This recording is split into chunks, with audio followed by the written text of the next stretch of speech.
اعوذ باللہ من الشیطان الرجیم بسم اللہ الرحمن الرحیم ایاک نعبد و ایاک نستعین سورہ فاتحہ کی چوتھی آیت ہے۔ پہلی تین آیات میں اللہ تبارک و تعالی نے اپنی صفات کمالیہ کا تذکرہ فرمایا تھا، تو اللہ کی حمد و ثنا بیان کرنے کے بعد اور اللہ کی حمد و ثنا جو بیان کی گئی ہے وہ غیب کے صیغے سے بیان کی گئی کہ تمام تعریفیں اللہ کے لیے ہیں جو جہانوں کا پالنے والا ہے، ایک غیب کا صیغہ ہے۔ تو اللہ کی حمد و ثنا بیان کرنے میں جب انسان کو اللہ پاک کی صفات کمالیہ کا اور مظاہر جلال و جمال کا یقینی طور پر جب اس نے تصور کر لیا اور جب اس کی اپنی حاجت اور مراد مانگنے کا وقت آیا تو اس نے غیب کے صیغے کے بجائے خطاب کا صیغہ استعمال کیا، ایاک نعبد، ہم تیری ہی عبادت کرتے ہیں۔ کسی سے جب حاجت مانگی جاتی ہے، مراد مانگی جاتی ہے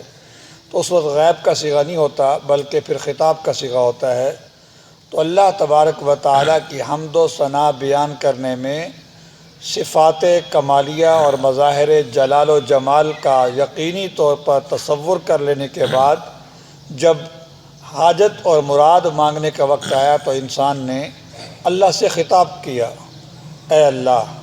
ایاک نعبد، ہم تیری ہی عبادت کرتے ہیں۔ اور پھر اس کے اندر جو ہے ایاک جو ہے یہ کاف ضمیر، ایاک ضمیر ہے، اس کو ہم ضمیر منفصل کہتے ہیں، مفعول کی ضمیر ہے۔ مفعول جو ہے جس کو ہم آبجیکٹ کہتے ہیں یہ عام طور پر فعل کے بعد ہوتا ہے،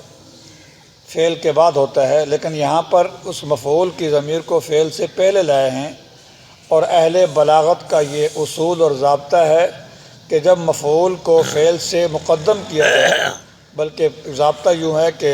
جس چیز کا حق بعد میں آنے کا ہو اس کو پہلے ذکر کر دیا جائے تو وہ حصر کا فائدہ دیتا ہے۔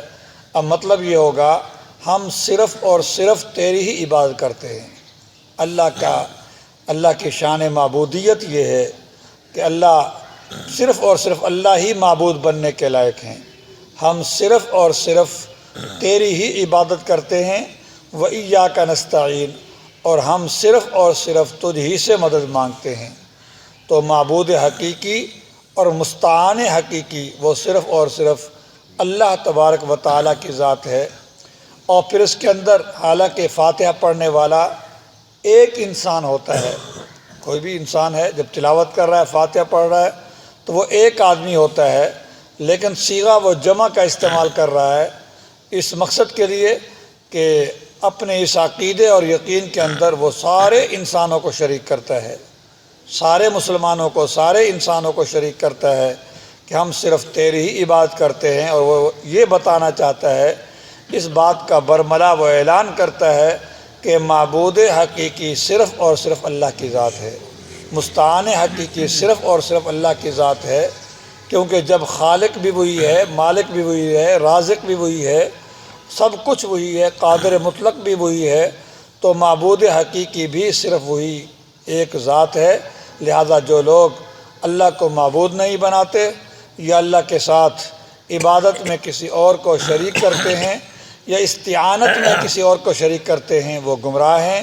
جہالت میں پڑے ہوئے ہیں، حماقت میں پڑے ہوئے ہیں۔ وہ اس بات کا اعلان کر رہا ہوتا ہے کہ صرف انسانوں کا ہی نہیں بلکہ جنوں کا بھی، فرشتوں کا بھی، بلکہ ساری مخلوق کا، اس کائنات کے اندر جو کوئی بھی مخلوق ہے، جیسے پہلے بتایا تھا 80,000 مخلوقیں ہیں،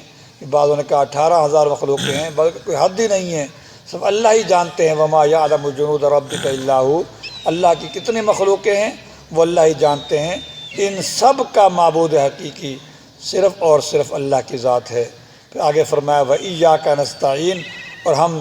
صرف اور صرف تجھ ہی سے مدد مانگتے ہیں، مدد کرنے والی تیری ذات ہے، اور اس قابل کہ جس سے مدد مانگی جائے وہ صرف اور صرف تیری ذات ہے، کیونکہ جب خالق مالک رازق تو ہے، معبود حقیقی تو ہے اور قادر مطلق ہے تو، تجھے مکمل طور پر قدرت و اختیار اور تصرف حاصل ہے۔ باقی سب کے سب عاجز ہیں، باقی سب کے سب مخلوق ہیں،